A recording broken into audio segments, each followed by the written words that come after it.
नमस्कार। अंबेडकर पुराण में आपका स्वागत है। मैं हूं चरण सिंह। आज हम बात करेंगे स्वामी अच्युतानंद के विवाह और गृहस्थी के बारे में। उम्मीद आपने पिछला एपिसोड देखा होगा जिसमें हमने बात की थी इनकी जन्म की, युवावस्था की और शिक्षा की। आज हम बात करेंगे इनकी फैमिली लाइफ के बारे में।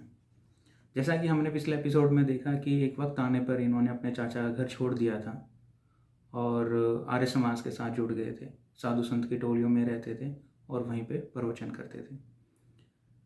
जब बात आती है विवाह और गृहस्थी की, तो इनके चाचा, जिनका नाम है प्रसाद, जब देखा कि हीरा लाल सारा समय साधु संतों के साथ ही व्यतीत करता है और उन्हें बिल्कुल भी अपनी माता और परिवार के सदस्यों की चिंता नहीं है, तो उनको समझाया गया। इनके चाचा ने कहा कि इनकी माता दिन भर मजदूरी करती है और अपने परिवार का पेट पालती है और तुम घर में बड़े हो तो तुम्हें जिम्मेदारी लेनी चाहिए। शील प्रियबोध जी लिखते हैं कि हीरा लाल जो हैं वो तर्कपूर्ण सत्य को स्वीकार करते हैं और उनके चाचा के कहने पर वो घर वापस आ जाते हैं और अपनी माँ का हाथ बटाते हैं। धीरे धीरे इनकी शादी के बारे में बात हुई और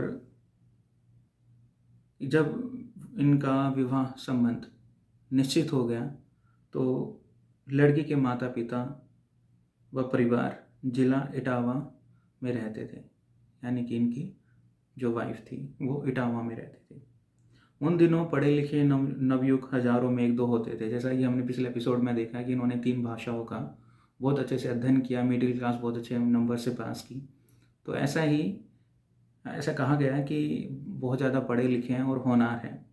तो वैसे आज भी समाज में चीज़ें कई बार देखने को मिलती हैं, पढ़ने लिखने के साथ साथ एक अच्छी नौकरी भी हो। हीरा लाल तो मिडिल पास थे और फिर सोने में सुहागा कि संस्कृत भाषा में बड़े बड़े पंडितों ब्राह्मणों के छक्के छुड़ाने वाले थे, ऐसा शील प्रियबोध जी लिखते हैं। अब धारा प्रवाह भाषण सुंदर व्यक्तित्व के धनी ऐसे प्रतिभावान युवक को कौन प्रसन्न नहीं होगा, किसको खुशी नहीं होगी। हीरालाल का विवाह दुर्गाबाई से हुआ। ये बहुत इम्पोर्टेंट है दोस्तों, उनकी वाइफ का रोल, जिनका नाम है दुर्गाबाई, जिन्होंने बहुत कुछ नशावर किया, बहुत कुछ सेक्रीफाइस किया हीरालाल को अच्युतानंद बनाने में। हम देखेंगे अभी थोड़ी देर में। दुर्गाबाई बड़े जीवट की युवती थी और विवाह होने के पश्चात भी हीरालाल ने अपने सत्संग व सामाजिक दायित्व से मुख नहीं मोड़ा। विवाह के बाद भी वो जो उनके समाज के बारे में सोच थी उसके बारे में काम करते रहे और सत्संग में भी इक्वल पार्टिसिपेशन उनका रहता था।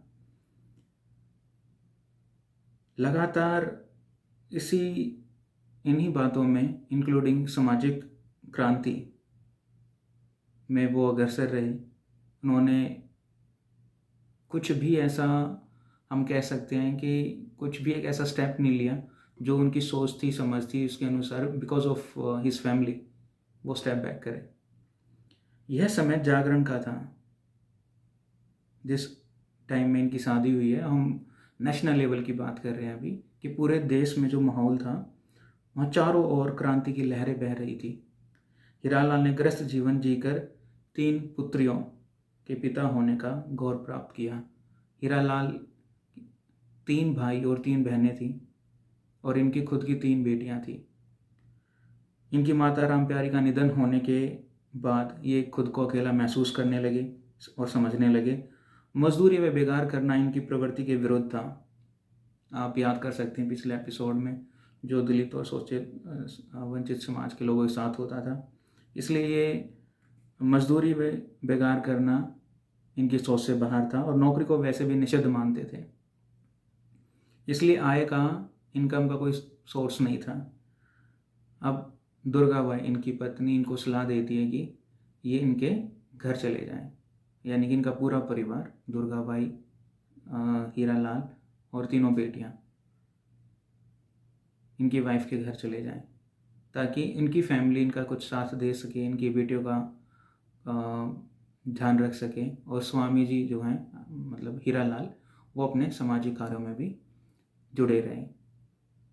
फाइनली हीरालाल ने इनकी बात मानी और इनकी वाइफ के मायके शिफ्ट हो गए। अब वहाँ जो था बहुत अच्छा इनकी बेटियों को, इनकी पत्नी को बहुत अच्छा माहौल मिला, तीनों बेटियों का ध्यान अच्छे से रखा गया और साथ ही साथ ये थोड़े से फ्री हुए जिम्मेदारी से, क्योंकि इनकी जो वाइफ थी, इनकी फैमिली उनका ध्यान रख पा रही थी। हीरालाल दुर्गाबाई जो हैं दंपति, इनके पुत्रियों के नाम थे विद्याबाई, शांतिबाई तथा सुशीलाबाई। दोस्तों, हमने पिछले एपिसोड में बात की थी कि महात्मा बुद्ध ने बताया था 3 श्रेणियों में पत्नियां 3 तरह की होती हैं। तो एक छोटी सी बात हम माता दुर्गाबाई के बारे में बात कर लेते हैं। पति प्राणा दुर्गाबाई ने अपने साधु पति का सानिध्य भले ही थोड़ी समय के लिए पाया, क्योंकि इन्होंने कुछ वक्त बाद घर छोड़ दिया था सामाजिक सुधार के लिए, किंतु वह साध्वी पतिव्रता महिला वास्तव में प्रातः स्मरणीय है। कहने का मतलब यह है कि वो उस लेवल की पर्सनैलिटी है कि हमें सुबह सुबह उनको याद करना चाहिए। बुद्ध ने कहा पत्नियां 3 प्रकार की होती हैं। पहली, वे जो दूध जैसे पति के साथ घुल मिल जाए। दूसरी, वो पत्नियां जो जल जैसे निर्मल पति से तेल की भांति अलग ही रहें। और तीसरी कोटि की जो उन्होंने पत्नियां बताई हैं, वो कहते हैं कि ये तीसरे तरह की जो पत्नियां हैं वो जिनका संबंध अपने पति के साथ एक घड़े एवं पत्थर की तरह होता है। आप समझ सकते हैं तीसरी तरह की पत्नियां।